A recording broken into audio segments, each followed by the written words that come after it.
I have to present you Bébé Symphonique, which you will see eventually this afternoon. To sum it up, Patrick, you can switch your lights off, thank you. To sum it up, Bébé Symphonique is a show that is presented to very, very young kids, 0 to 18 months old. Okay, so those are really are babies. Okay, and we're combining it to another show that pretty much shows the constellation. So it's two shows combined in one. And the first one, Bébé Symphonique itself, was produced by a company called GSI Music, and its visual production was created by another Montreal's company called Noisy Hell. And it was developed by a company that wanted to see how symphonic music could help the kids help their development and their attachment to their environment. And in the astronomy field, it's very interesting to see how we can develop that in the planetarium, because kids are already seeing lots of astronomical images, even when they are really young, like the moon, the stars, or the sun. And it's interesting to see how they can develop their attachment to the sky if we do that in a dome. But just for today, because you will see that the show this afternoon, for right now, I'd like to go with you through all the questions that we had to ask to ourselves to make sure that we could switch from having lots of babies in the dome. We can have up to 60 to 75, 7 to 18 years old kids here, right? So how can we switch from babies in the dome can come with lots of constraints that you can imagine to, hey, how can we make it contribute to the experience? Okay, so we have to make sure that kids help the experience. And you have to adapt pretty much anything, everything.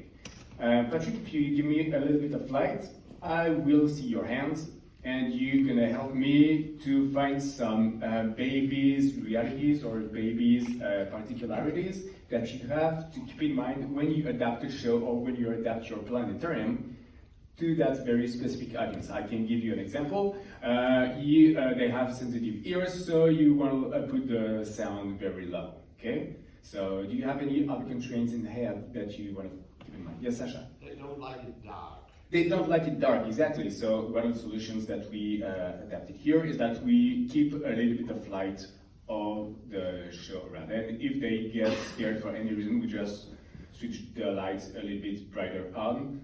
And that's pretty much it. But yes, accent. Other constraint that you have in head. Yes, Mike? Parents may leave in the middle of the show. They might leave during the show, and that's okay. And on a regular show, we close the doors at the beginning of the show, and then if people arrive too late, they don't get to enter the show. But for Bébé Symphonique, people can leave and come back. That's really, really okay. So this is one of the things that we make here. Yeah. They might cry or vocalize or talk out loud in the middle of the show. Exactly, they might talk and vocalize their emotions. And not necessarily relatively to the show that they're enjoying, but just because it's the way they express themselves. And that's really okay too. If you come to a regular show at night with a kid that keeps talking and laughing and being loud, well, the mother or father might have a little tap on the shoulder and asking him or her to leave, but not in Bébé Symphonique. Okay? It's really okay that they go with the flow and with the show, and they express themselves, and they can vocalize with other kids too, because this is what they also do. For your information, they will pay attention to the show, but not only to the show. They will pay attention a lot to the other kids too. So this is what we experience here.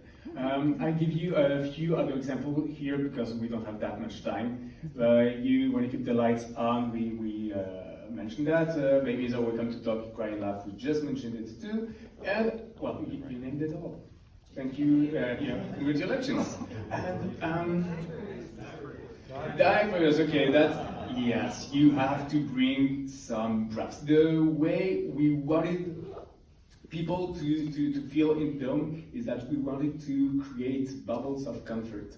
And when they are in the dome, we just want to make, how can I express that?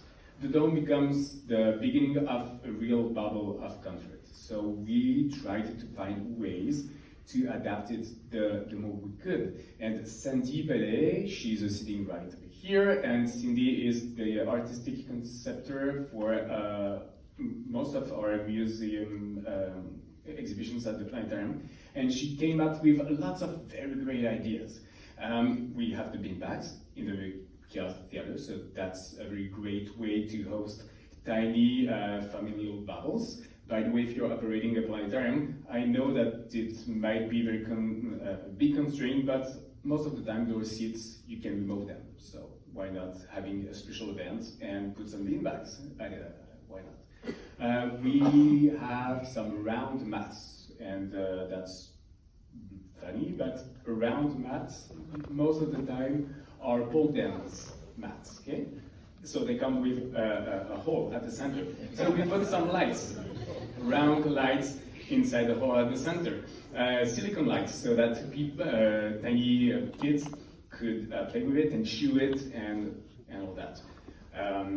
Spoiler alert, this is not a good idea. Because if you buy 10 LED lights on Amazon for $25, they are kind of fragile and they will eventually break, even if you take care of them. So after 1 or 2 shows with tiny kids throwing them away, chewing them, and all that, they all died in a matter of a week, something like that. Okay. But you can go a little bit further. You can put some astronomy parking lots inside the dome, so people don't have to go outside. You can, breastfeeding is welcome in the dome. You have changing tables, you have diaper garbages and all that, bottle heaters too, so you can adapt your theater so that they feel the more comfy as they could. Maybe another round of questions for you. Having people in the dome is one thing, but you have to prepare for that. Okay? So how do you think you could prepare your different teams for that venue? Do you have any ideas? Yes, Ian. Sometimes puppets work very nicely with very small children. Puppets could be a good idea. Excellent to help with the show. Why not? Take your staff to kind of nurseries or kindergartens to experience babies. Yeah, why not? Nurseries and kindergartens. That's right. And that actually guides me to something that I will make it pop on the screen in the next slide. Is that you cannot do your communication and marketing for that kind of audience the same way that you do for other regular shows. And one of the ways that we try to achieve is that since families are networking between themselves, we try to infiltrate those networks, okay, and speak to mothers, which would talk to other fathers, and which would talk amongst families. And it creates groups of people arriving at the planetarium. And the major challenging that we are facing actually is that people don't want to leave. And that's for real. We sometimes have to kick the beanbags to make people go out of the planetarium. Not literally, but we really have to ask strongly them to leave just because there's another show right after that. Because people are gathering again all together and are enjoying the show, and they are enjoying being together. But what I had in mind is that you have to prepare pretty much all your teams because it's a different reality. Your ushers and your hosts, if you have live hosts, they have to be prepared because the kids won't have the same kind of reaction that other people will have. And they might have a kid crawling on their legs, so they have to be prepared for that. Okay? Cleaning and maintenance is extremely important because they will mess the place up in a matter of hours. So at the end of each day, we have a deep cleaning because there is vomit everywhere, there is diapers everywhere, even though there is diaper garbages. I don't get that one, but this is what we experience here. And communication marketing, I just mentioned it. Ticket sale was a challenge for us, but that one is easy to overcome. Is that the show is so popular that we have to sell huge batches of tickets way in advance, and we had to make supplémentaire. I don't know the English word for that one, but so extra representations 4 times, not 4 days, but 4 times several months at a time. So ticket sale is something that you have to deal with. Security is just that since there's a lot of kids sometimes get lost, so you have just to make sure that your security teams are prepared to that and that they have an appropriate protocol. Boutique, well, sometimes your kids are coming with their grandfathers, so grandfathers tend to offer stuff, right? So your boutique can be very interested to know what the show is about too. Cafe and restaurant for obvious reasons too, because sometimes even though you decide at what time you're supposed to eat, well, the baby will decide otherwise. And parking spots. This one is a little bit tricky here.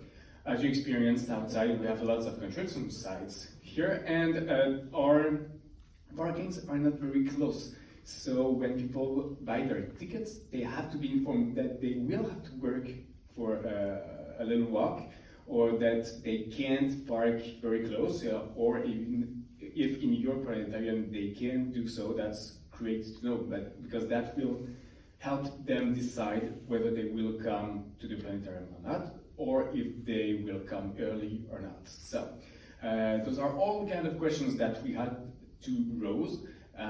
Those are some pieces of solutions, the ones that we adapted for our venue here. But I think that what I'm trying to say here is that having a new public, a new audience, for very, very, very young audience, is extremely satisfying. We really have a lot of fun. But it comes with a lot of questions that you have to ask to yourselves, and there's always lots of solutions that you can adapt for your specific planetarium and for your specific venue. So with all that being said, I'm pretty much sure that I exceeded my 10 minutes time allowed. So thank you very much again for coming over here.